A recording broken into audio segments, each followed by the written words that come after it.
Alright, we're going to start with a low pressure system, which will allow us to make some of our severe weather.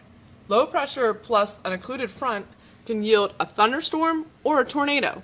Now, thunderstorms, primarily characterized as having lightning, hail, thunder, and building vertically, are tracked using Doppler radar. Now, they can be severe. There can be high winds, there can be downed trees, and lightning strikes, of course. So they are quite dangerous, but they're a little more common than the other alternative, which could be a tornado. Now, tornadoes form from the same cumulonimbus clouds as thunderstorms, but they're called supercell clouds because they contain a vortex of spinning air that produces a spinning funnel. Now, they're still going to have the hail and lightning that you saw with thunderstorms, and thunder, of course, and you still would track them with Doppler radar, but now you're going to also measure their damage with the Fujita scale. So that's measuring the damage and the wind associated with tornadoes. Now, you can go back to our low pressure system at the top here, and if you add warm water, you can get a hurricane.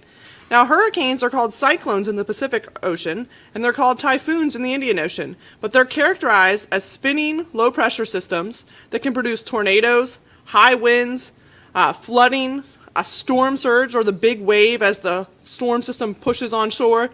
And it's most likely to give you a couple weeks notice. It can actually give you up to a week and a half notice that the hurricane's coming, so it leaves more time to evacuate, unlike the tornado that only gives you about a 20-minute notice before it hits.